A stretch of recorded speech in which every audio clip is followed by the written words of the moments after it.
Did you know that you don't have to pay taxes? You could move to another country and pay zero taxes legally. You might have already seen my interview with Wealthy Expat, who does exactly this for you. They've helped over 500 crypto investors and entrepreneurs like Iman Gaji lower their taxes down to 0% legally. And you could do this too in as little as 2 weeks. Wealthy Expat will hold your hand through the entire process, setting you up in a tax-free country like Dubai with the help of tax experts, lawyers, and accountants. If you're interested in paying 0% taxes, make sure to book a free call with Wealthy Expat using my link in the description below. I hope you enjoyed this insightful interview. Please don't forget to hit the like button and subscribe. Hey guys, and welcome back to the Leia Heilpern Show. Today is going to be a great one. I'm joined with former YouTuber, now Rumbler, live streamer, and more commonly known for his free-spirited and supposedly controversial opinions about men and women and society at large. Sneako, welcome to the show. How are you today? I'm good. Free-spirited makes it sound like I'm in my hoe phase. Oh my like God, I'm a girl boss, CEO, queen. But that was a good introduction. I heard you talking before. You do sound like a newswoman, like you're going to read the weather. This is much better, though. It's good that you switched up your journalism and now you're doing this. Yeah, I was doing journalism, but then I was like, it felt a little bit too matrixy for me. I couldn't deal with like being tied around the neck to like the news. So now I'm a bit more free-spirited, but not in the Not girl in that boss. way. In a good way. In a good way, exactly. Okay. Yeah, it's good to finally speak with you. We met randomly at a smoothie shop. I ran into you. I go there all the time, and then you randomly came up to me. I had been reacting to your videos for a while, so I was like, oh shit, I didn't mean to. I just didn't expect to see you. It was random. I didn't know you lived here, especially in that same area. And keep doing your street interviews. I like reacting to that. It's easy content. Anybody out there watching, make some NPC street interviews. Yeah. It's easy. I love reacting to it. It's the most fun videos too, so keep doing it. Oh, I'm glad you like it. They're actually one of the most uncomfortable videos to do. I mean, maybe you probably have a different experience when you go out, but because I'm like smiley and friendly. Oh, I love it. I love it. Yeah. Well, they think that I'm like going to be on their side, and then I switch it up and I play devil's advocate. Switch, yeah. And then they give me a look, and we both just know that I've like punked them. Like you're not one of us. Yeah. I kind of get that too because I'm a minority, so they're like especially you did one where it's like he's violent towards minorities and women and like minorities. So I get that the NPCs was like, oh, he's one of us because he's not a straight white man, but then they see, I kind of like making them uncomfortable and making them feel stupid. You feel bad. You're like, what about that? I'm like, nah, you're dumb. Yeah, no, you do it way Dummy. better. That's amazing. Well, no one can really react to it because I'm already giving the reaction that somebody else would give in the interview. Yours is like a great way for me to like fall out of my chair, call him a bot or NPC. That's amazing. But you've recently been banned. So like talk me through that. You've been taken off YouTube. Where have you been banned? How did that happen? Did you have any warnings or any strikes? The craziest one was I had 3 strikes, and a lot of people are speculating to why they think it was some misogyny or some content. But in fact, it was what they don't talk about. And it's really alarming to me that so many commentary channels, so many people are like celebrating the ban or talking about it or speculating why. It's very clear about it. I had COVID misinformation, election misinformation, and election misinformation. Wait. What the hell? The 2020 election. Well, I mean, is this on YouTube? Yeah, so let's just not raise So you don't even want to say, and you have to push back to say that, I mean, we don't know what your opinions are, but that's why I got one of the strikes, and the last one was cyberbullying. So 2 misinformation and 1 cyberbullying. It had nothing to do with mentioning other creators. It had nothing to do with being too wild or too crazy. 2 misinformation strikes, which should be alarming enough. The fact that you can get deleted for saying the wrong thing, not even in terms of insulting, but just the wrong opinion, the wrong is insane. And what people don't talk about at all, they think that I was just banned on YouTube. I was banned on TikTok, Twitter.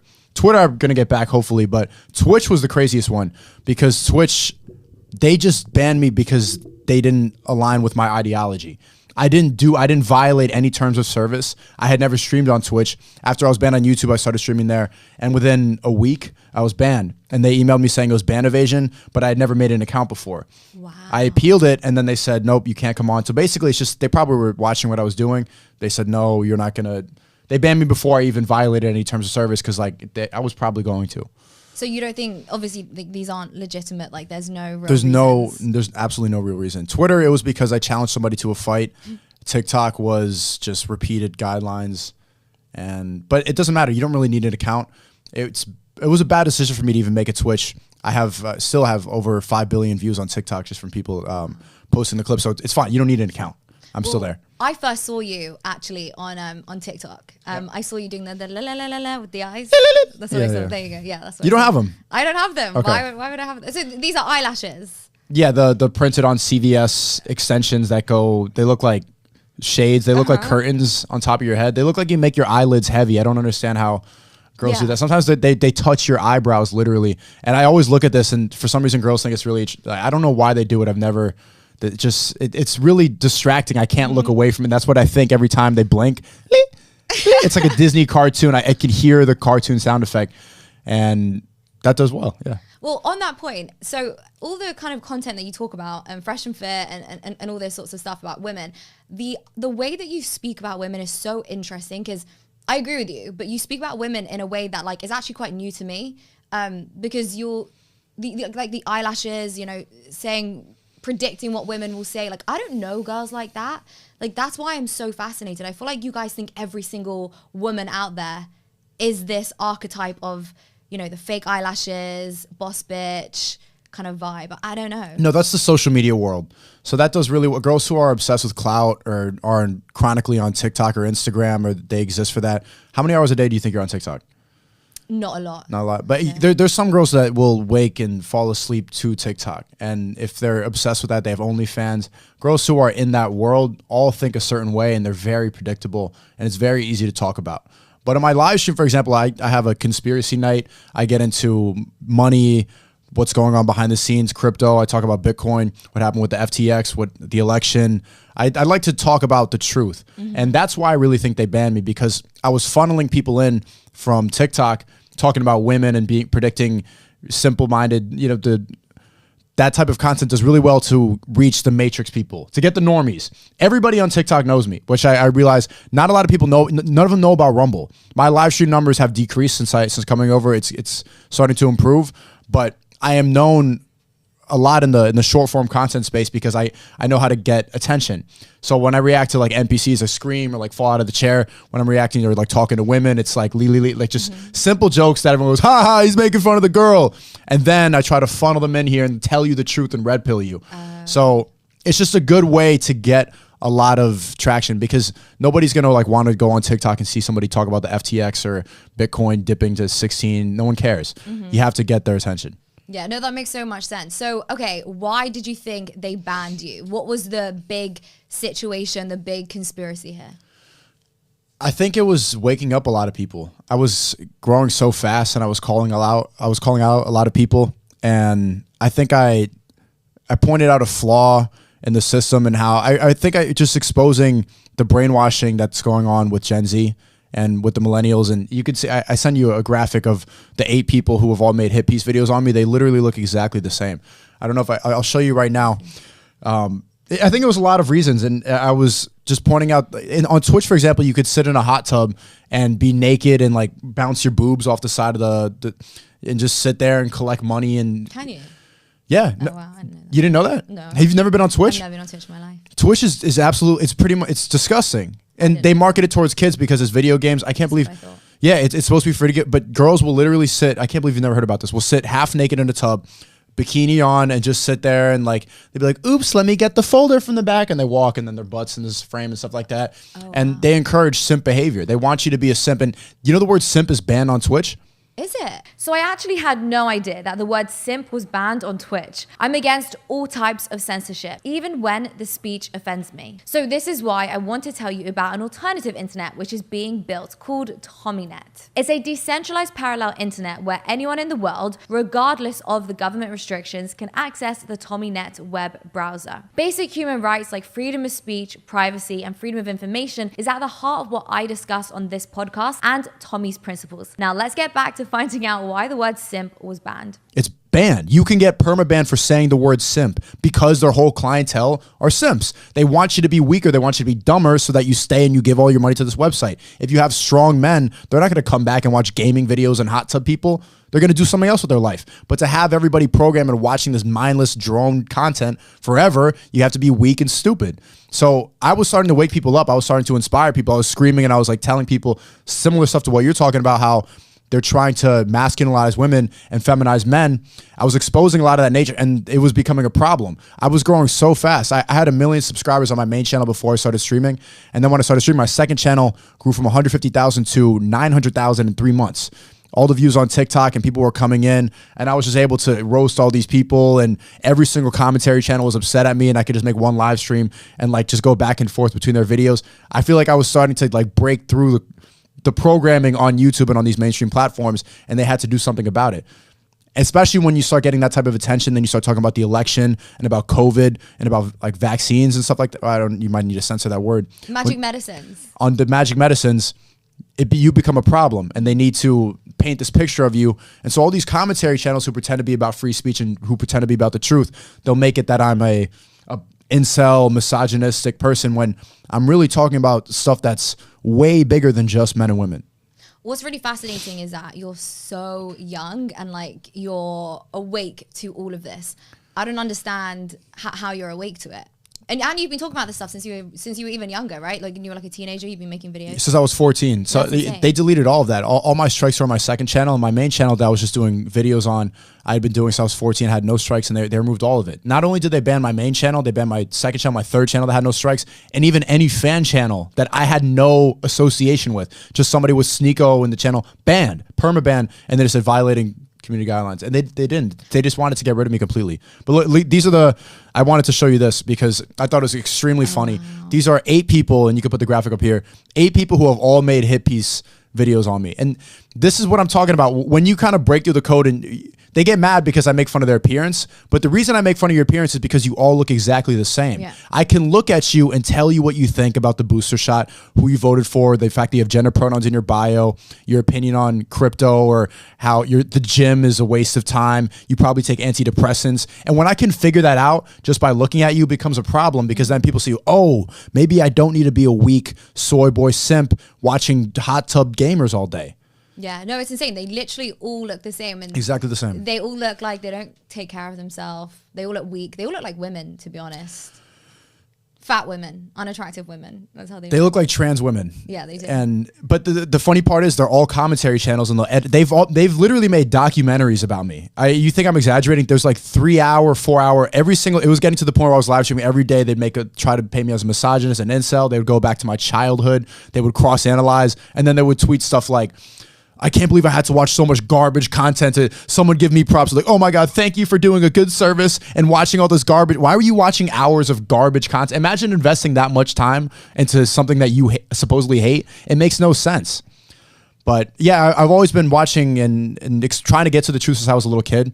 I've been really keen to bullshit. And similar to you, I wanted to be a journalist at one point, but then everybody in that school was kind of talking about the same stuff. They like Huffington Post, blah, blah, blah. And they're all woke. It's all woke. They train you in school. The journalism majors in school train you to be a woke journalist. Correct. It's like, I don't want to go. If I'm trying to seek truth, then there's no way that everybody's going to have the same ideology. So I wanted to do it myself. And my frame of reference, or my philosophy with journalism or with seeking truth, is seek truth through funny. That's what I have in my bio. I've always related to people, and I've always attained the idea that the truth is what's funny. If you can have everybody on the same page, if you're in a room of people, if you could bring your self-esteem down to one level, then everybody's in agreement on something, and you found some level of truth. Like when you are boosting my self-esteem by saying the free-spirited Sneako, and I say, this sounds like I'm in my hoe phase. Mm-hmm. It's like bringing down self-esteem again, and then we can have a discussion about it. And I think that's the best way to communicate and connect with people. I think stand-up comedians can put the ideas of the complicated ideas of the world. If you can condense that into a joke, it's something that sticks in my head forever. Mm-hmm. I remember Louis C.K., for example, had this joke about, and even Jordan Peterson talked about it. Louis C.K. had a joke about everybody going out, Tiger Woods and Charlie Sheen and these celebrities for sleeping with a lot of women and cheating on their wives. And like, you can't believe you would do that, Tiger Woods. It's like you would never know what it's like to be Tiger Woods. Tiger Woods, he hits the 9th hole and then he has a busload of Swedish women waiting for him. And that really put into context, like all these people writing articles are like saying, I can't believe you have no idea what it's like. And that, I always remember those, and it sticks in my head and reminds me what reality is. But even making videos at 14 is so young. You must have had something which triggered you in a way, or you must have had like a moment or like a red-pilled moment which made you think, I actually need to, ask questions. Like, none of this makes sense. You must have had a moment or something. The red pill moment was maybe always being told in school that something was wrong with me, that I was crazy, I had ADHD or something like that. The teachers always insisting that I was a bad person. And then really like deep down knowing that I'm not bad, or knowing that my intentions were pure. If I know that my intentions were good, which they usually always are, if I'm trying to make somebody laugh or I'm trying to, then I know I'm not a bad person. I think if your intentions are in the wrong place, then you deserve criticism. But I was always getting criticized for like, I was just trying to be funny. I don't want to do my homework. Like there's nothing, I'm not a bad person because I don't want to do my homework. It's just, there's a better use of my time. How are you going to tell me what to do with my time? Or they'd shame me for not paying attention in church or in class. Like, but church is really boring. I'm sitting there, kneeling, sitting down, doing the same songs every day, listening to somebody who doesn't know anything about life, who has no life experience, tell me a sermon every single day when you've never had a wife. Like, why should I listen to you? And asking questions or challenging ideas that were told that you're supposed to believe, people called me a bad person for when I was very young. And I just chose to not believe them and chose to believe my intentions rather than somebody else deciding what my fate was. What about your parents? Did they sort of just go along with the usual thing, or did they inspire you to ask more questions? They are part of the matrix, but they're starting to question their realities more.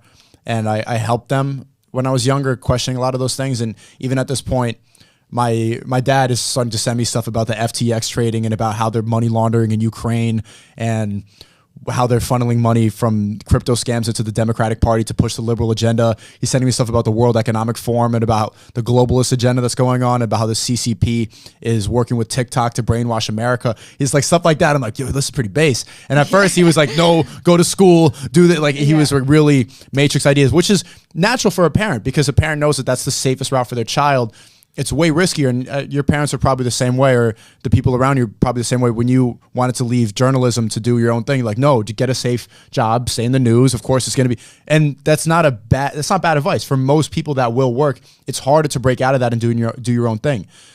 So I understand why they wanted me to do that, but also I was shamed a lot, and especially the last 2 years, I'm sure a lot of people watching can understand the amount of guilt that a lot of people felt for questioning what was happening was insane. And all those people just went right back, like the 8 feminist soy boy looking people were the people like giving you dirty looks in the grocery store, you know? And then everybody just forgets about it. We all go back to normal. It didn't really end. We just stopped. The programming stopped. They stopped telling you in the news that it was a big deal. So everyone just moves on to the next thing. Now they have Ukraine in their bio. They have BLM in their bio. They gave up. And nobody even critically thinks about that anymore. We're so outraged. We live in an outraged world that we move from one thing to the next.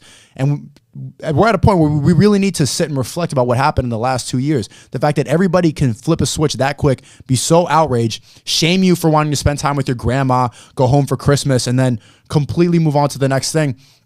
And a lot of you watching will feel the same thing. If you questioned anything, if you didn't want to follow the agenda, if you wanted to live the way you wanted to live, they shamed the fuck. They called you a terrible person. They said, you are killing my family by walking outside. Seriously. Now, when you say that, it sounds insane, but that's what happened. And we need to spend time to really think about how quickly we can all be manipulated by the media. Yeah, it's so insane. The amount of people wearing masks and the social pressure and the confidence and the courage that it actually takes to not wear a mask. Like I was in London during the whole lockdown and everybody on the train was wearing a mask and I would sit there without a mask. And that is really difficult. Like that is so difficult because the social pressure, the pressure to conform is unbelievable. And I think you're right, it's incredible. It's always the same people. They look the same. They have BLM, they have the flag, they have all the flags in their bios, the vaccines. It's insane how it's all the same people. But what was it like in New York? Because I know New York is pretty woke. It was pretty similar to London. I went to London during the pandemic a couple times too, and I was on the tube, and even then one guy, I was just no mask. I don't care. Like that's people, what I'm saying. People give me dirty looks and stuff like that. And one guy came and he gave me a mask with a bunch of gay pride flags on it and insist. And I was just okay. And I was traveling. Did you wear it? I would. You wore it, Sneako. I did. Why? Because then it was getting pressure, and there were even police. No. There were police coming giving you fines, and also I'm a foreigner, so if I get a fine or something like that, I go to jail. Then I gotta get. I'll let you off on the foreigner. The foreigner thing, like it's not thing. Okay. Like I'm more careful here. I don't want to get deported, so I'm more. I don't want to get deported, but I didn't fully do it. I did the chin one, So he was nice about it. He wasn't being a dick. He's like, oh here, and it was like the hearts with the I'm like, oh, this guy cares. I'll make him happy. And I did the chin one, thumbs up, and he's like, "Boo." And by the time he saw that I wasn't wearing it, I got off the train. But even before, a week before, I was in Barcelona. They had cops with dogs on the train, like giving out tickets. So is it really worth this civil rights movement right now? But in New York, it was pretty bad. Probably the same as London. Yeah, Extremely London's low. insane. I was there when you reacted to the video. I was there a few weeks ago, and there's actually no normal people left. Like, I feel like Miami is the only spot, Miami and Dubai is the only spot where there's normal people. Everybody's either, and I'm going to get like attacked for saying this, but everybody's either super fat or like, you know, changing their genders or just, you know, piercings everywhere, tattoos all over there. Everybody looks weird. Have you noticed that? Everybody just looks weird these days. Yeah, and it's funny that they get piercings and they dye their hair and they add gender pronouns to be unique, and then they're the same as everybody else. It's like you can look at somebody with the dyed hair and you know all their opinions. You see the septum piercing and you know they're a free spirit. You got the Ukraine flag to be a good citizen, and it's like you're just being programmed. But there's a lot of people listening right now that are upset that you said that. There's people in rural places in America, or even the Brexit people in the UK. They're like, we're not like this. Most people are. I think it's the really loud minority. Yeah, it's the people who scream the loudest and who are walking around in the streets in different in major cities. I don't think that's everybody. I still have hope that there's non-NPCs out there. Do you have like an overall take on what happened over the last 2 years? Like, why did they lock us down for something which has like 99.9% survival rate and force us to take medicines which don't work and are now supposedly dangerous? I'm not even sure. Can I say NWO on YouTube?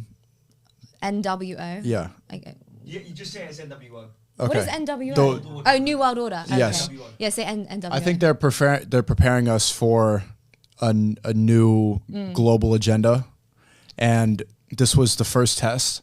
If you look at there was conferences where billionaires sat together and they started preparing. They were outlining how they were going to keep us compliant. They're starting to prepare us to have. You were talking about having a carbon footprint and how much money we can spend and how we can have woke points and a social score, and that you could see that with if you look at what's happening in China, it's pretty much what's going to happen in the next 5-10 years in the West, because all the government control that we thought was crazy happened in the West. And China right now, you can't even go on certain roads if you don't scan a QR code in the sky and show that you have a vaccine passport. That's a real thing that's happening. They are still quarantining people. They have giant tents where they're testing everybody. They are trying to keep us all as controlled as possible. They want to limit the food supply. They just ultimately want to keep us as slaves, as citizens, and the rich are going to get extremely richer. And it's easier for them to enjoy life if they keep us all as sheep and as peasants. And they realize they can do that by controlling us with fear and manipulation. And they can silence anybody who speaks out against that. So as long as everybody is controlled by fear, as long as we're canceling each other, as long as we're yelling about BLM and a bunch of bullshit, and we're yelling about race or nonsense that keep us controlled at the bottom, and we're so distracted and we don't see what's really happening, then they can do whatever they want. And the past 2 years was the first step in that new agenda. Yeah, I agree with you. I actually heard today that I think like 7 banks in New York are all testing a central bank digital currency as of today. They've partnered with the Fed and the Federal Reserve, and they're working on their programmable money, and they're going to see how far they can take it, which is absolutely insane. But let's go to the men and women topic, because I feel like this is a lot softer than. Well, no, but I feel like they're the same, because I feel like they're integrated. They are. Because No, they are. Because it's all about like depopulation, repelling the sexes, you know, less population, easier to control. But let's start with women, because like we spoke about earlier, you laugh at them a lot online, and it's very enjoyable. That's how I first found you. So what would you say one of the biggest problems is with women right now, young girls? Is they want the privileges of being a woman while simultaneously wanting the privileges of being a man. And you can't have both. Men aren't out here. We know that being a man is what we're supposed to do. We don't also want to be women, but girls want to be pretty girls, and they want us to hold the door open and pay for the date, and then also be the boss, and then also be in charge, and then also get all the same right. And they want equal pay, which is the wage gap is bullshit, but they want to have all the same equal opportunities. Like, okay, well, take out the trash. No. They'd be like, why can't I be a CEO? I'm like, okay, why can't you be a garbage man? No, it's gross and icky. You can't pick and choose. You need to understand that we have different roles and we have different, and women don't want to be seen as weak, which is the problem. Is that a lot of women they're envious of male power. They are jealous of the fact that we can be in charge and we can lead, but they don't want to embrace their feminine nature while also dressing up and looking like they're a pretty girl. So I think most girls now, because of social media, are an ego battle in their head. And it's not all their fault. See, I make fun of girls a lot of time for that. And then when I have these debates, it's like, well, why am I going to be, the girls will say, well, why can't I be, how can I be feminine if the men that I'm around are extremely feminine? And that's true. A lot of men don't understand that they need to play their role as a man as well. And that's why these women are acting extremely masculine. The average guy cannot really put up with the average woman anymore, because all these women think that they deserve the top men because of social media. They all compare their relationships to the richest men, the most famous men. And I want that. I want a Birkin. But most guys will never be able to afford that. So we're not living in reality. We're constantly comparing. We constantly think that there's something else that we could strive for. But women are more materialistic, so they have a harder time settling. I think men, the average man, will just be happy with a hug. But women just don't know how to. As soon as they're with one of those high-level men, or women don't know how to ever step down. They don't know how to downgrade. Men are just like, well, let's be like, they'll settle. Okay, you're fine. You can cook. Okay, come here. Mm-hmm. Women have ego that is not talked about enough, and that's why I can make so much content about it. You said that women think they deserve more than they actually do deserve. So what kind of woman deserves, the top kind of man that we're talking about? A woman that can balance out and inspire and see, the common answer is like you have to be the peace, but I think it's much more than that. I think you have to inspire, you need to motivate, you need to be the correct balance. You still need to have the correct ideas. You need to challenge. I don't think a lot of guys in the space talk about that enough, but a good woman can check you.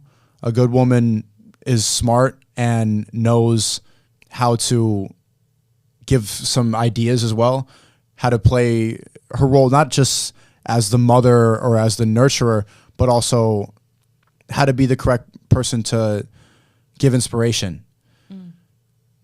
I think that's a role that women overlook a lot of the time. They think that if they watch a lot of this content, they'll think that they just need to cook and they just need to be submissive and feminine. That's part of it, but there's something to challenging a man, and how if you do add that challenge, you could uplift each other mentally. That's interesting. Because I do always hear that it's just be submissive. Like that gets boring. Like, what are you going to talk about? I don't think that people in this space talk about that enough. Like, I would like to talk to my woman. I would like to have conversations. I would like to inspire each other, challenge each other. And I don't just want you to be an empty, airheaded maid. Mm-hmm. I want to hear what you have to say too. That matters. A lot of people misconstrue the red pill ideas as if women are just objects and everything. And I can understand why that's happened. A lot of people get in this like, I could have 20 women and they're just a lot of guys too like that. When they get to that level, they don't even want to put up with the woman. They just want to work. And then I've met some like multi-millionaires, and their girlfriends are fucking airheaded, like nothing up there. And that's fine. They're dumb and they'll be happy. They'll have a happy life. But I personally would get extremely bored with that. I wouldn't respect her after a while. Just like, this fucking dummy. Like, what is she doing? She's just there with her apron. I could hire a maid. I could just a maid to fuck. Mm-hmm. That's it. A lot of guys will like that. And that's a form of settling because they don't want to be challenged and they don't want to uplift themselves anymore. But I always want to keep growing and I want to keep learning. So I value an intellectual woman. I think that's not spoken about enough. Do you think you'll still have that opinion? And let's say in 10 years from now, say you're single 10 years from now and you're a multi-millionaire, billionaire. Do you think that'll still be your same opinion? I hope so. Mm-hmm. I wouldn't want to give up on that. And I would like to watch this again. And if I went back on that, then that means to some degree I settled. If I just want a woman who's just going to be there and stroke my ego and cook, then I think I gave up on a big aspect of life that can be accessed if you're with the person that can inspire you. That's a great answer. So what's the problem with men then today? With a lot of the high value men and multimillionaires who they get tired with putting up with women, so they'll just get that a woman who's just there. But I think the problem with all men, with masculinity in general, why did you? I agree with your tweet. The biggest crime in society is how they're they're trying to feminize men. I think like the picture that I showed you, that's a giant problem, and they want you to become that. Like I want every young man, if there's a teenager watching this, they want you to become a pasty, pale-looking nerd soy boy who has the same opinions, and they want you to be a woke nothing who thinks the gym is bad for you. They want you to take antidepressants. They want you to be weak. The face of all those people that I showed you is the face of people who will never get banned. People that they put on the trending page, people that have the biggest platforms because they never get silenced, they never get challenged. Those are people who are echoing the same matrix that's being purported by the elites. They are just puppets for the richest people, and they don't realize it. They think that they're being social justice warriors when they're really just by programming people to think nonsense. And they're all being manipulated by having a sense of moral superiority. But that's not most men. That's the internet age, and that's a lot. The problem with most men is, I guess, the balance of that, because you can go too far down the rabbit hole of being a feminine soy boy, or you could also be overly masculine to balance that out. And I think there does need to be some balance. You need to be able to tap into both. But it's tough, because if men a lot of time they realize that if you show your vulnerable side to a woman, then they'll take advantage of that. So they just want to be completely hard-hitting all the time, and that's why they don't want a woman to challenge them, because they don't want to be taken advantage of. I think the problem is trying to find that perfect balance. Well, the reason I made the tweet that the feminization of men is the greatest crime against humanity is because I believe that without strong men, society just crumbles. What we saw over the last 2 years, I just don't think that would have happened if we had more strong men standing up and fighting. Even the men that I used to regard as strong, I saw them just like bowing down to everything that was happening. So I feel like tyranny can come when the men are weak. You're right. You're right completely. That's why they don't want you. That's why they want you to become weaker, because that's the biggest threat, is having strong men to lead is the biggest threat to any systems of power. So yeah, I agree with you completely. I think we have a very similar worldview. There's nothing I'm going to tell you that you haven't thought or heard about. I follow your social medias. So what's your take then on porn and video games? Because it's the worst. It's I actively tell it's the worst thing for young men is. And that's why I tell people to use social media as a tool to make money. Use it for your own gain. Don't be used by social media. Because if you look at my Explore page, for example, I always show this in my stream. My Explore page is just straight up softcore porn. And some people say like that's what you look up. That's what they know you're interested in. They might know based on the algorithm that that's what I'm interested in. But I don't watch porn, and I actively only use social media to make money. And if I didn't, then you could easily go down that rabbit hole and scroll and then see like they'll show sex on the Explore. I could show you know what I'm talking about. Well, they'll show sex like off to the side, or I actually don't know. Go on, open your Explore page. Let me see. It's disgusting. Because that's not my Explore page. What's yours? Like a bunch of crypto? Let me see. Can I have my phone a sec? Just see what my Explore page is. I actually don't know. About a year ago, it was just a bunch of babies, and it's not anymore. I really don't know why that's the case. Let me see. What's my Explore page? Oh, mine is. We have Andrew Tate, obviously. I have some hot men and hot women. I mean, mine's not that exciting. I mean, mine's not that exciting. Okay, yeah, mine's not that bad either. The signal's bad in here. Well, okay. But I went on TikTok today because I was trying to do some market research. I don't have TikTok. I don't use TikTok, but I was trying to see like how my recent streams are doing from Rumble and how the conversion was doing well on TikTok. And then you just see the amount of like girls will be like, my morning yoga routine, and she's just lifting up her leg up in the sky, doing a split right in front of the camera. Yeah. Or like I'm telling you, what they put on the front page is Twitch, hot tub streamers. They're trying to. That's the best way to manipulate men is with these images. We're visual creatures, and porn can ruin your life. Legitimately, it's a drug, and people don't talk about it like that. Video games too could be extremely addictive, and basically those two things. And I like that you group them together because they're the same media that just really hits your dopamine and gives you a false. It makes you feel successful without doing anything. You get levels. You level up in a video game. You get the high score. In porn, you feel like you fucked a girl but you didn't do any of the work to do it. So it makes you. It gives you the success without doing any of the work, which is very detrimental to men. And porn is the worst thing ever. You need to quit doing it. It's No Nut November. What are we, like halfway through? Yeah. Stay strong. Halfway there, fellas. Keep going. Halfway there. I don't know when this is being posted. November, maybe. No, not December. Keep going. And do the new year, do the new year. And 2023. Now we're totally covered. Perfect. There's also like other dynamics between men and women, which you speak about a lot. I see on Fresh and Fit a lot. And it's kind of the supposed double standard that men can sleep with a bunch of women and that's okay, and women can't sleep with a bunch of men. That wouldn't be okay. So can you talk to me about what the difference is between men being whores and women being whores? Well, like, why is it not the same? Well, first let's start and say men don't get offended by being called whores. That doesn't hurt. But if a woman, if I called you a whore, that would hurt your feelings. That would make you feel bad. But if you say like, why can't men be whores? Like, no one cares. Like, you can't slut shame a man. No guy's ever felt shame about that. The double standard is I can get 20 women pregnant, but a woman can only get pregnant once in a year. So, but I've been thinking a lot about this, and yes, it's different because a man has to earn it. A man has to get to the point where he could be with a lot of women. Women could just literally right now, you could walk outside, open up your legs, and someone will do it. You know, I can't walk outside. That's so disgusting. It's true. Just open your legs and someone will do it. Someone will be in there. In sounds 5 minutes, disgusting. there will be somebody in there. But if I walk outside with my dick, I'm going to jail. That's the difference. Unless you're trans, by the way. Because a guy in England, by the way, he, a trans woman got up on stage and actually started playing the piano with his dick. But Like he's a woman. Yeah. No, wait. No, it's a man. It's a biological man. It's a woman. Wait, no, what do you mean? Oh, are you playing with me? Because Yeah. I am too confused, right? I can't like what is going on here. So yeah, unless you're trans, then you have the exception. But sorry, continue. I think that I've been trying to get closer to God and to religion.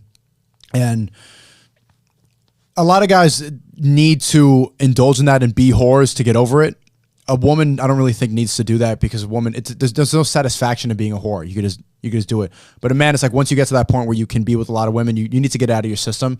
But being closer to God and being a well-rounded man is not indulging in hedonism, which is chasing hoes or with these Miami girls who like, I'm a girl bar, or like sometimes I'll be hanging out with the girls, like, and she does OnlyFans. It's like I spent 6 hours talking to this girl. She just has nothing about her. There's no personality. So it's the point of being with a woman is starting a family, is establishing a relationship, and indulging in short-term sex or these one-night stands. It's ultimately a giant waste of time, and you're doing it to stroke your ego, I think.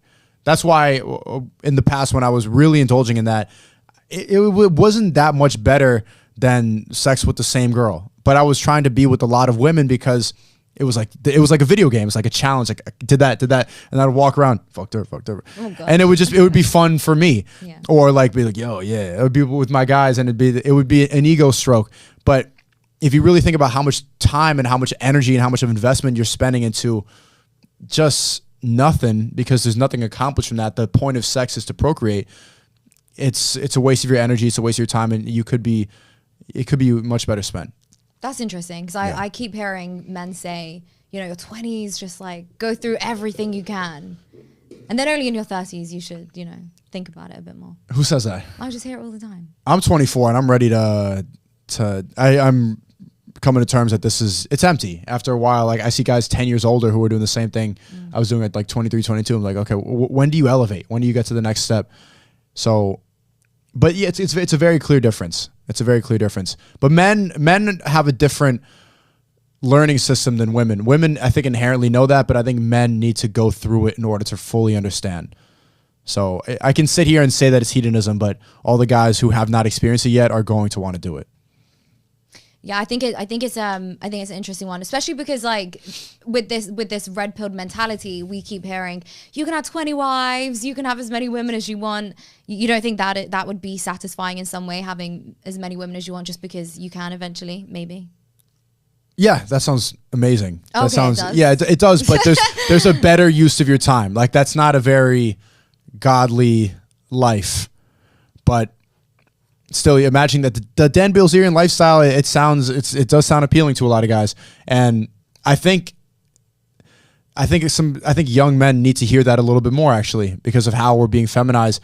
I talk about that a lot because on the inverse, when you see all the soy boys like shaming you or saying toxic masculinity or trying to make men feel bad for trying to improve, they call it cringe if a guy's like working on himself or trying to dress better, or like the leftists will say it's cringe if you're on the grind, or like they'll make fun of hustle culture when it needs to be encouraged more.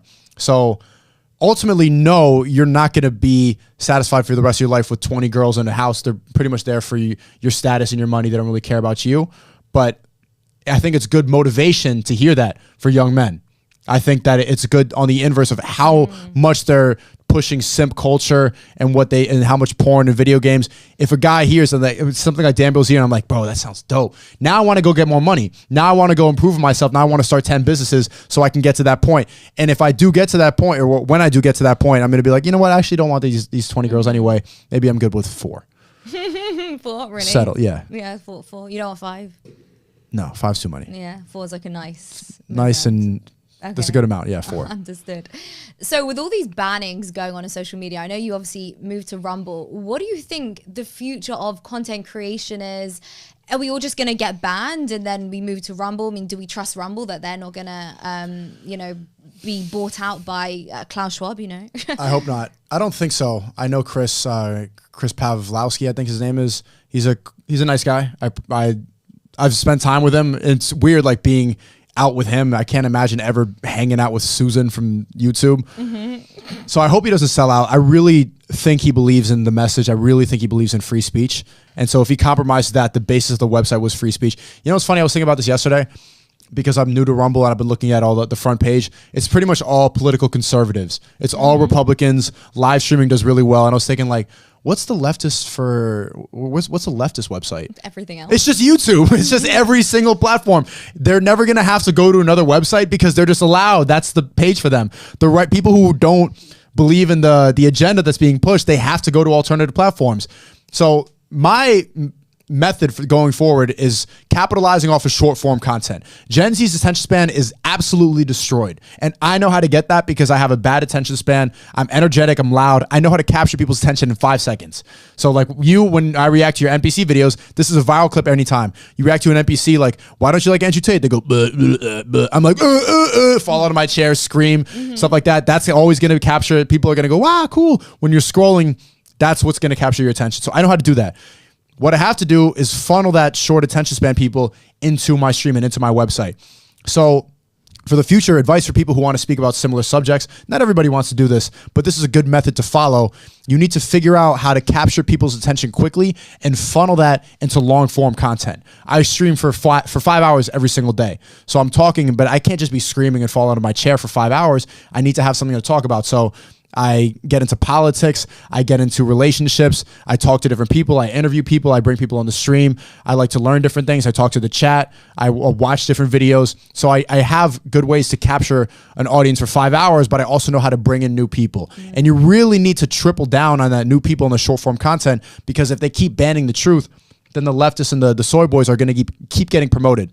But what you need to realize is those people are it's so easy for them that they don't need to challenge themselves. So automatically they are boring. All the people that I showed you who have made documentaries about me cannot get in a debate with me. They don't do it. They are afraid. They don't know how to. People have literally spent months making videos about me. I'll be like, let's get on a call. No, I don't want to. They're afraid of it. So if you are capable of doing that, you are already 5 steps ahead of them and you can capture an audience quicker. You could be more captivating, attention grabbing, entertaining, everything that you need in order to capture an audience. But what you're supposed to realize is, what do you do with that audience? Are you just there to be a clown? Are you just there to play video games and make money? Personally, I love entertaining. I like making people laugh, but I want to elevate and I want to inspire. I think the highest human achievement you could reach is inspiration. If you can inspire other people, that's the greatest satisfaction in life. And I think I realized that really young. It's better than money. It's better than sex or anything. If you can connect and inspire people, that's what gives me hope and gives me drive to keep going. And I've realized that seeing this shift into media and how everybody wants to get into content creation now. These crypto millionaires and these business people, these econ people, they have a lot of money, they have houses and stuff like that, and they get kind of bored after a while. And they see how the world is moving and they see how all these conversations are getting online, and they want to be a part of it, because having the money after a while, it's like, it's okay. But inspiring, connecting with people, that's a level of satisfaction that a lot of people have not realized or ever tapped into, and they want to get into that. So you have to be entertaining though. You can't just give value. You can't just like talk to people and expect them to listen. There needs to be some way to capture their attention. The reason, and I know this because when I was in school, I never wanted to listen. The teachers were boring, or the priest, for example, like when I was singing in church, was boring, saying droning on, just sleeping, and no disrespect to the church, but it was just really boring. So I need to be laughing. I need to be engaged in order to learn. I can't do it without it. So I know that's my most effective way of teaching. You mentioned that in school that you thought you were like an outcast because you were bored, you weren't listening, you weren't focusing. So it's interesting. How deep do you actually think the Matrix goes beyond men and women? Because all these kids are on ADHD pills. I was. Yeah, exactly. There you go. You're on ADHD pills. I'm sure you probably don't take them anymore. No. Exactly. So how deep do you think it goes? I mean, Epstein's Island was exposed and then everybody moved on to the next thing. I genuinely think there's a spiritual warfare going on.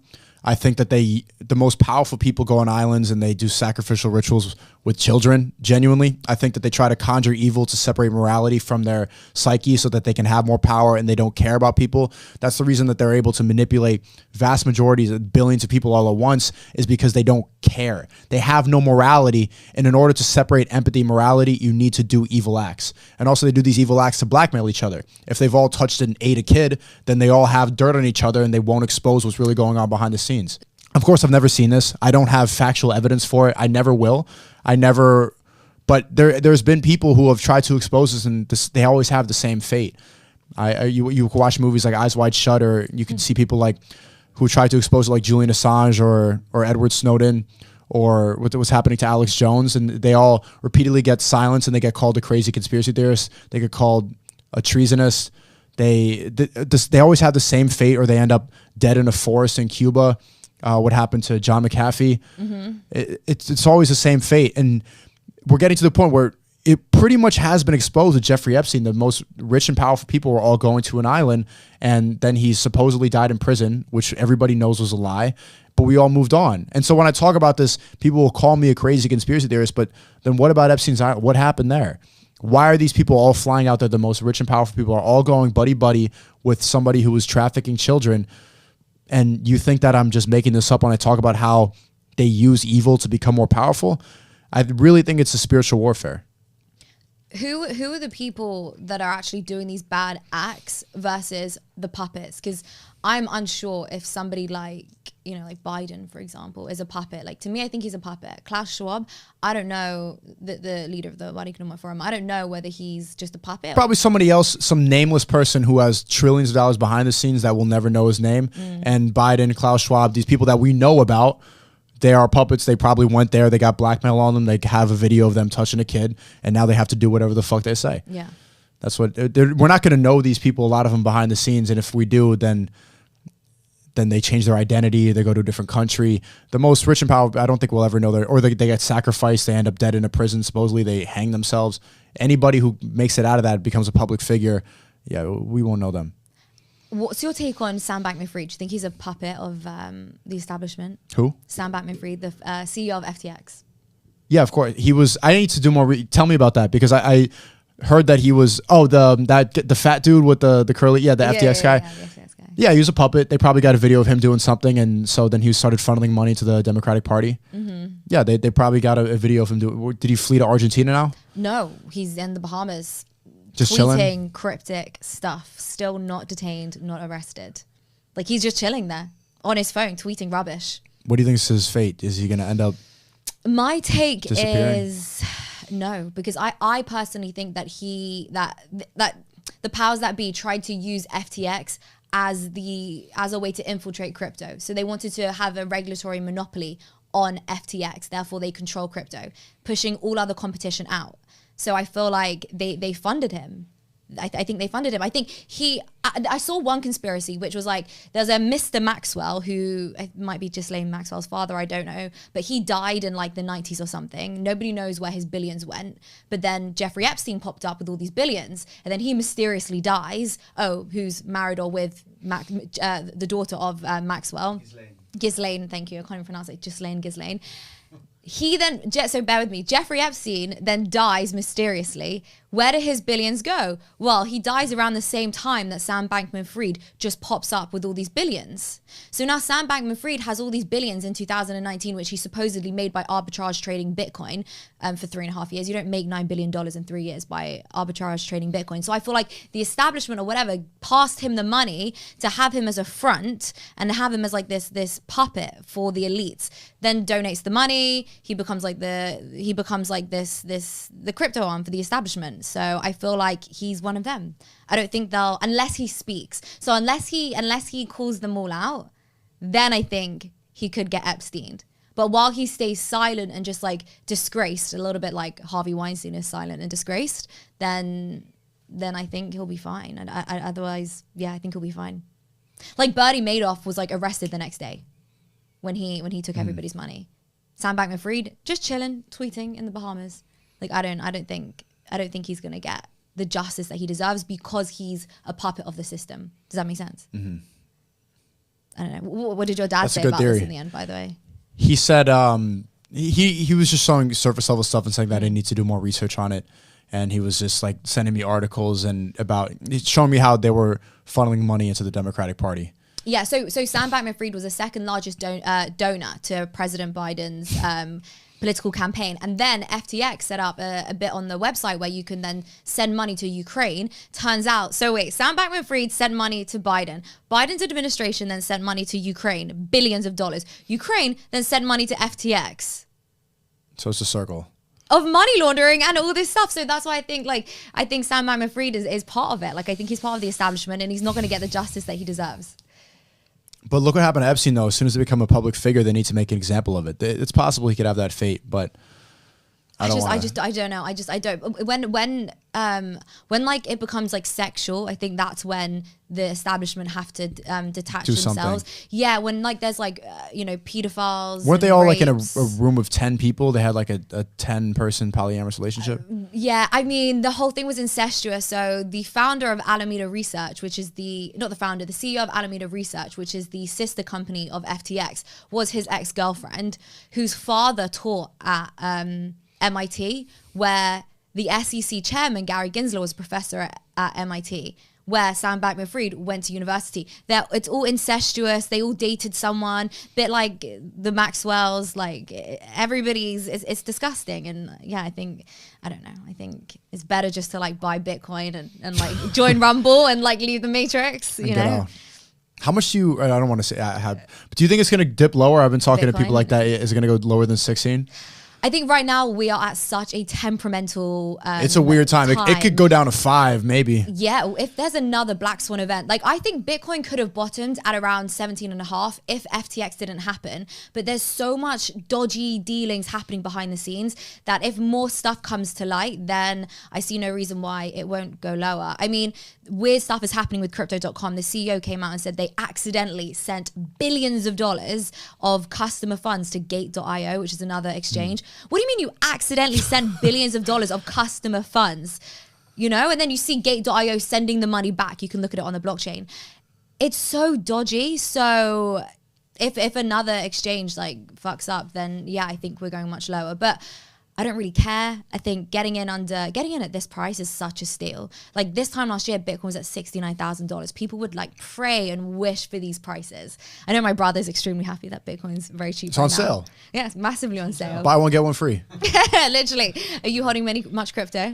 Yeah, I have an equal amount in Ethereum, but I wonder, you always talk about Bitcoin. Is Ethereum some bot shit? What is that? Okay, so this is my take as well. So I think Ethereum is World Economic Forum. Like, right. So, okay, several things going on here. Vitalik, who's the founder of Ethereum, is being really apologetic about Sam Bankman-Fried. Like, he's not going hard on him. Sam Bankman-Fried's tweets, I'm sorry, Vitalik retweets it. He's like being like, we should all be a bit kinder to him. No, the guy just stole billions from people. So Vitalik is like being very sympathetic to these people. They've also just moved from proof of work to proof of stake. I don't know how technical you are, but yeah. Okay, so you know what that is. Yeah, okay. So proof of stake is like really championed championed by those at the World Economic Forum because of the energy crisis. You know, World Economic Forum is bad. Sorry, proof of work is bad because of the energy crisis, because, you know, the world is collapsing because climate change and all that rubbish. Bullshit. Right. So if the World Economic Forum are excited about proof of stake, then I'm not excited about proof of stake. For me, like, that's just a red flag at this point. Nothing that has come out of what they've done or what they've said is good, is legitimate, makes sense. Like, everything that surrounds them is just dark and bad, in my opinion. And then also proof of stake is far more centralized, just because, you know, if you own more, if you have a bigger stake, then you have more control. And that's like the current system that we're in now. The more money you have, the more power you have. So you have no Ethereum? No, I hold some, but I'm going to sell it in the bull market. Like, it will go back up for sure, because like the entire internet is being built on Ethereum right now. But that's bad because they're now rebuilding society on the blockchain. But which one? Ethereum, which the World Economic Forum probably having massive stake in and will control. So it's good to have both, though. I'm equal. Yeah. I have about equal in both. From like a financial, like, investment standpoint, yeah. But like the idea is like you want to opt out, like, because if they don't have power, if they don't have money, and they don't have their own money, they have yours.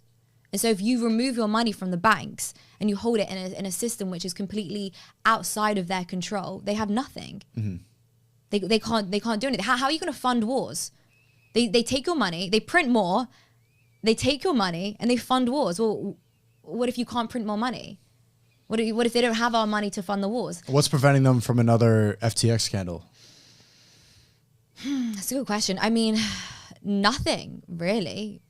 It's us as individuals. We have to not give them the money, which means not leaving your money on a centralized exchange like FTX. Can we really win that? Because they can just print more money. They have complete control over currency. If they wanted to beat the citizens, then a couple trillionaires on an island could all just print some more money and invest it in Bitcoin and then do whale deals behind the scenes and beat all the normies who are trying to win.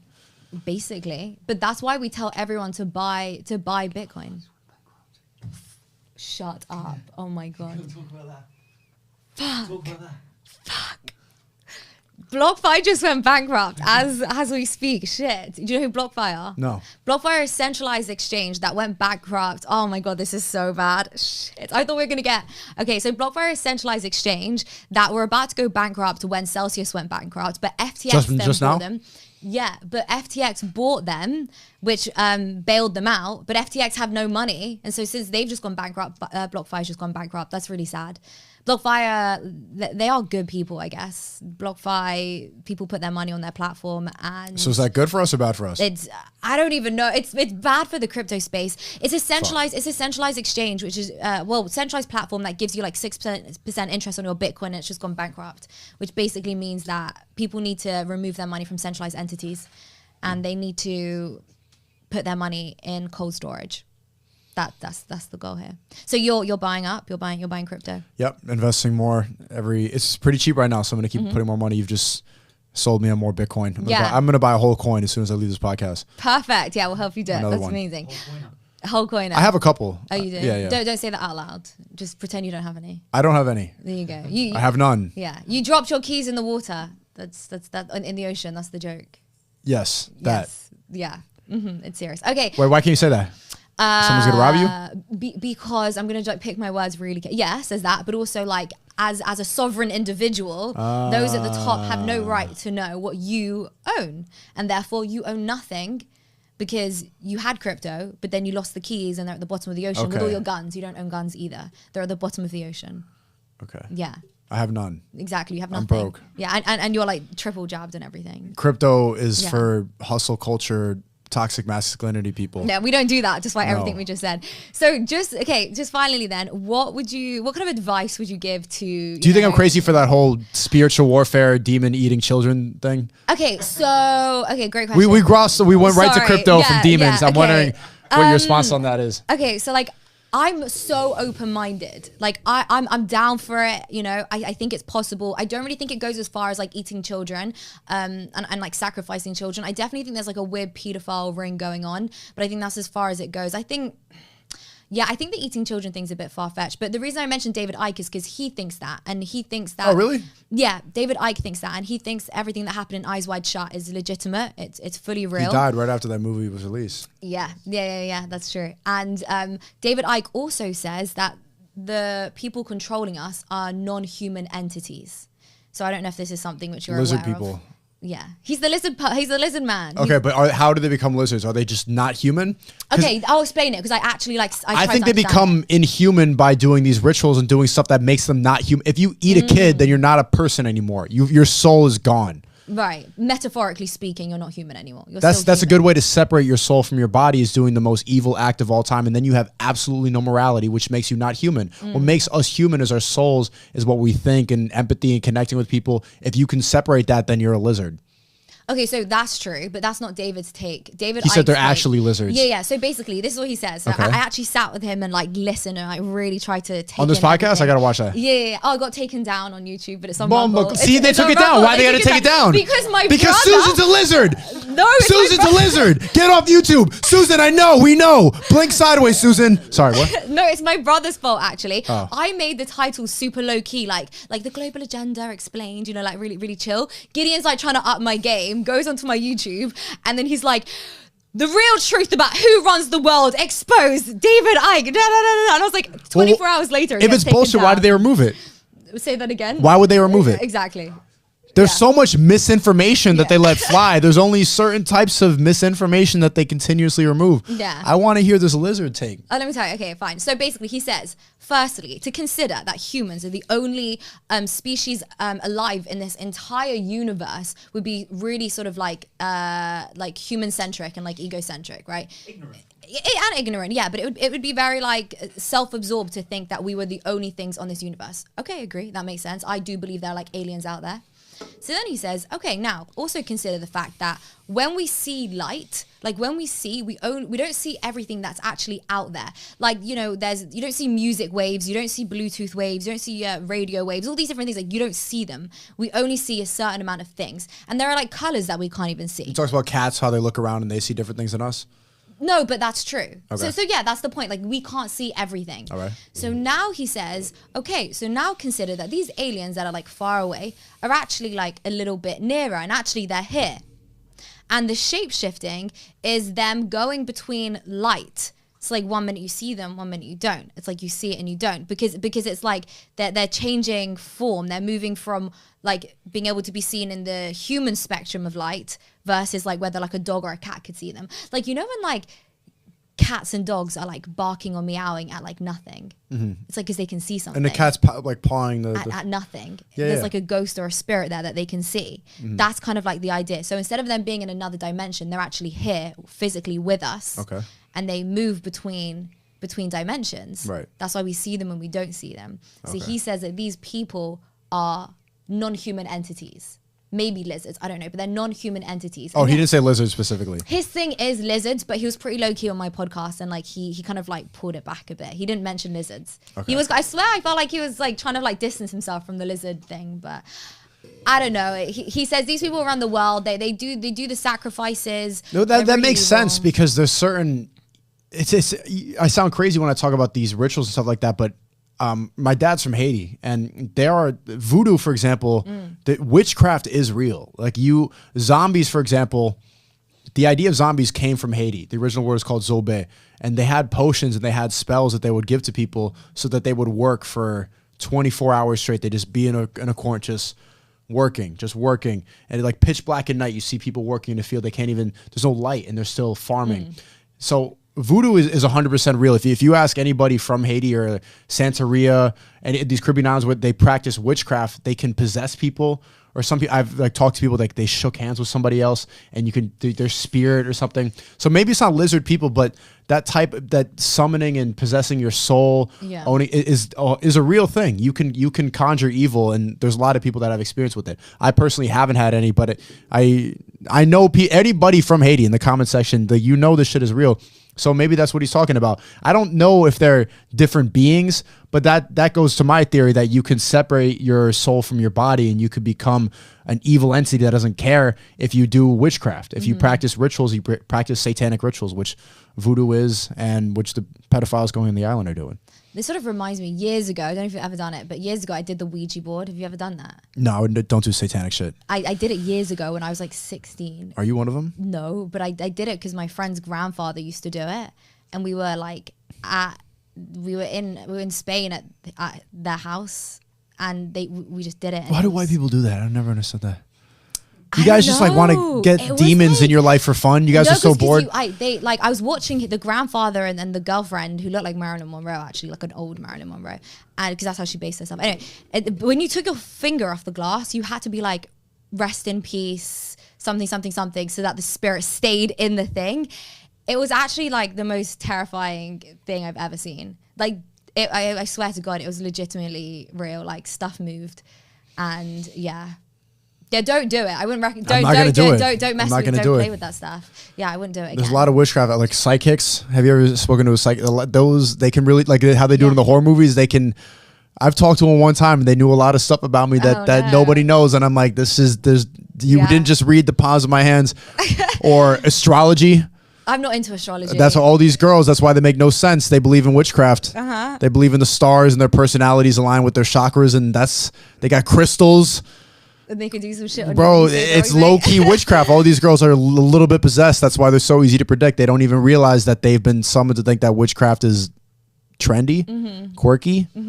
Yeah. I don't know. Yeah, they've glorified it. Yeah. Yeah, I don't know. That's what made me believe in God. That's what made me try to turn to religion and live a holier life that I'm trying to strive to, because if all this evil is running the world, and God must be out there. Are you Christian? I grew up Catholic, but I'm leaning more towards Islam now. Everyone is. Why? I don't know. I've always resonated with it. Like ever since I was reading Malcolm X as a little kid. Actually, that's what red pilled me a lot early on, was reading the autobiography of Malcolm X. And then I got really into stand-up comedians. Like I told you, and Dave Chappelle, he turned to Islam, and I resonate with him. And I don't know. I have a big Islamic audience. They seem to align with me. And the people that I work with are all Muslim. I don't know. It seems just, it speaks to me in a way. I wanted to join the Nation of Islam when I was a kid because of Malcolm X, but apparently it's a cult. It makes no sense. But that's just what speaks to me the most. I don't know. I never fully resonated with Christianity to that level. I couldn't get on board with it. The thing is, I think they're all pretty similar. Like when you they're just different variations of the same book and the same ideas. I know. Yeah. But the culture around it, I do appreciate. Yeah, my best friend's actually Muslim, and I think I'm Jewish, and I think that's why we like get on so well. Because you disagree? Because we agree on pretty much everything. No, we agree. Well, Jews and Muslims have a lot of beef. But we don't really. I feel like but if you move out like the politics aside, get Israel and Palestine, move that away. The ideology is the same. Of course it's the same. Yeah, it is. It's like, different variations of the same like, book. We both work in, bless you, we both work in crypto, and you know, we're like Judaism, and I'm Jewish, she's Muslim. We come from like the same background, like family values, you know, like forget all this like weird promiscuity and all this stuff. Like we can't like, you know, respecting your father, loving your parents, like having close relationship with your siblings, like all this stuff comes from like religious foundations. So, and I feel like everyone's a Christian now. I saw Tate say that, and it's true. Like everyone's a Christian and doing like absurd, promiscuous things. So it's like, if you look at Halloween, the amount of people dressing up as nuns or like Jesus variations and stuff like that. Imagine dressing up as Muhammad for Halloween. Yeah, you don't do that. You get your head chopped off. It's not gonna happen. Yeah. So no, I think all these religions are very similar if you abide by them like properly, without the whole Western secular values and. Yeah, not the religion that's been infiltrated by all this westernization and stuff like that. Eventually. I have a lot of people in my stream, especially after Ye started talking about Jewish people. I have a lot of, especially when people go down this conspiracy rabbit hole. There's a lot of people that, in my chat, I've been having to moderate it a lot because Rumble's pro free speech. I have always had people typing in all caps like about Jews and about Jews run the world, Jews. Yeah. I mean, I'm trying to steer them away from that. Yeah, here's my take. I feel like I totally, like I said, I'm very aware of reality. I'm not gonna like pretend that I don't see what's happening. Yeah, there's a lot of Jewish people in powerful positions, mainly across America. Jews don't really have this kind of influence, by the way, in like England and stuff like that. It's mainly in America. And I think that they are in powerful positions. But to say that it's Jews that run the world, I think is so surface level and so ignorant. I think that it's the powers at the top, and I think those people at the top are anything. They're Jews, Muslims, Christians. I don't even think they have a religion. Even the majority of the bank owners are Irish. I saw it's not even, most of them aren't Jewish. And what people misconstrue when they go down the conspiracy rabbit hole is they think that it's something with Judaism in its core, which it's not true. not. It's just that they work together. And so there's a lot of people at the top that have a lot of money because they give each other layups and they give each other deals and stuff like that back and forth. And I think that the most rich Jews have bonded together from the trauma of the Holocaust, a mistake that other minority groups haven't capitalized on. Black people should be able to work together more since slavery and like bond together. Like look what they did to us. But instead, black people will quickly shoot each other and work against each other and operate based off of ego, something that, and someone's going to clip that up and make me look bad. But Jews don't shoot each other. That, that's true. That, In Israel, they do. They do? Yeah, which is wild. In America, at least. In America. Yeah. So outside of Israel. Jews and black people are both foreigners in America. But black people are the ones at a dice game getting an argument and then trying to get in an ego battle or calling each other broke or calling each other or trying to one up each other to see I'm better than you. And it's a system of capitalism and materialism that has made people think like that. But Jews think like, let's work together to get out of this. Like we don't want what happened in the 30s to happen again. So we're going to go help each other out. And that's not the same thing. Asians are good at doing that, but black people, Spanish people have not used that same system. And I think we should emulate that. Yeah, I saw you say that on TikTok. I think you say it perfectly. I wish Kanye West would be more eloquent about his Jewish. I had a good Jew take? Yeah, I think you have a good Jew take. Yeah, Oh, as thanks. a Jew, I approve. You have a good Jew take. Yeah. Yeah, I don't think Kanye West does at all. Yeah, it comes across kind of badly.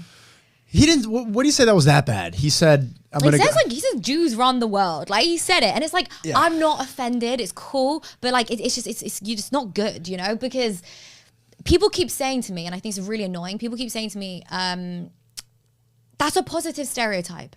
I'm like, number one, you're not Jewish, so you can't decide whether that's a positive or negative stereotype. Number two, it's just not a positive stereotype because we're talking about run the world. Therefore, they are responsible most for all the control, bad all the things that evil, yeah. happen. That was Hitler's motivation. Yeah, Hitler's That was motivation. Hitler's motivation. Protocols of Elders of Zion, Yes. if you know what that is. Yes. Do you want to say it? Do you want to come over? Oh no, too tired? All right, cool. Okay, yeah, that was Hitler's motivation. So you're literally like sparking more hate and more violence by saying that. And at first I Jews didn't are- believe that. And then I saw the reaction because I'm a very big Kanye supporter. I swear, I think that he could have worded it Yeah, that's what I'm better. saying, yeah. I understand the feeling. And he's an artist, so he operates based in feeling. So he probably felt like he was screwed over in the music Yes. industry and the entertainment industry. So he said, I'm going to go DEFCON 3 on Jew. Just kind of like Yeah. doing a diss track. But it's like, they're going to debank you. They're going to put you on a no-fly list. Be careful. So he was operating based on feeling and thinking that his intentions were good and he was just responding. He could have worded it better, but at first I didn't believe that what he said was that bad. And then I've seen the reaction basically because my chat agrees with me. And I'm like, wow.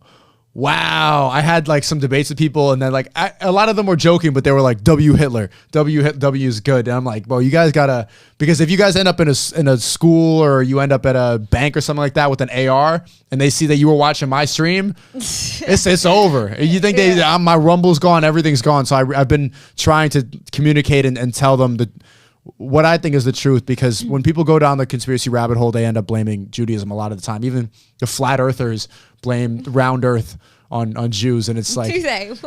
What Jews made the earth circular? they made the lie up that the earth is circular, I according see. to flat earthers, yeah. Interesting. How? Why? I don't know, man. They're the yarmulke's round, so they want the okay. earth to match the hat or some, I don't know. I love all of this stuff. I love talking about the truth behind everything. I just don't think it's like the Jews. Because if it was, I'd be in on it. And like, I freaking wish I was in on it. Like, I wish I had the money. I don't have the money. Like, honestly, I want my parents on an island. I should put them in a private jet, but I don't have the money. So if there's any like Jews out there that want to like let me in the club, let me know. I'll see what I can do.